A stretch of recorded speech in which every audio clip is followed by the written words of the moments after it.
Good evening and welcome to the week starter edition of Plus Sports on Plus TV Africa. I'm your host Wale Agbede, back on your screen for another bumper edition of the show. Airing live from our studios in Lagos. First of all, I'd like to wish a very happy Workers' Day to all the workers, from the ones who have participated in building foundations of society as we know it today, to the ones who keep it running day by day, of course, with their sweat and blood. We do say thank you very much. And of course, today has been set aside to celebrate the worker who wakes up early in the morning, hits the street, especially in places like Lagos, where to meet up with your 9 to 5, 8 to 5, 8 to 6, some 8 to 8, whatever the timeline is for you. It is even a lot more difficult. What that means, though, is that it's a holiday, and I'm sure that for you, see me on your screens right now, you've had a restful day, and of course, you are ready to go across this journey with me as we crisscross the world of sports, as we touch light on everywhere the action has happened, especially over the course of the weekend, and bring you all the latest updates as they are happening.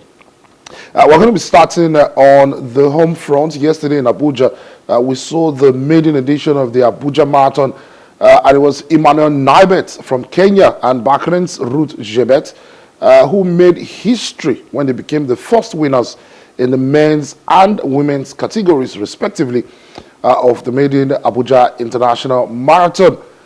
Usually in April, the beautiful city of Abuja is synonymous with torrential heavy rainfall, but on Saturday, the city provided the perfect weather, the perfect ambience that aided Naibet to win the race with a time of about 2 hours, 13 minutes, and 45 seconds.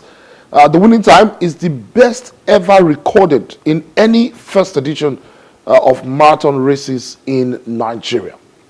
This is Naibet's second victory in Nigeria, having also won the 2021 Lagos City Marathon.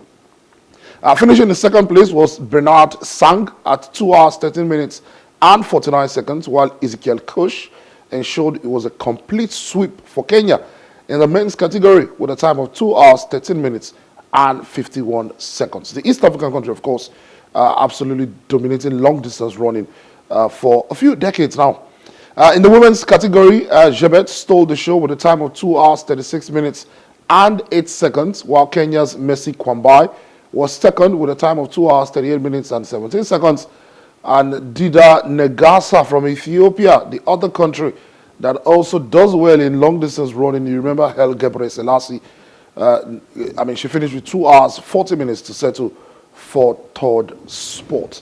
There was also a key competition for prizes in the 10 kilometers and 5 kilometer races, which were, of course, dominated by fun runners, who just came out to have some exercise, put some numbers on their meters, and, of course, students from across the Abuja metropolis. But, of course, it was an interesting one, and Abuja has now been integrated into the cities in Nigeria that host marathon. We've had a Lagos City Marathon that has been running every year now. It has become a staple on the sporting calendar over the past couple of years, and people look forward to it. In fact, it has achieved silver status amongst the league of marathons in the world. We have the Ijebu Half Marathon, we have the Abeokuta Half Marathon, there's the marathon in Kaduna, we've had one in Jos, and now Abuja, like I said, has been integrated.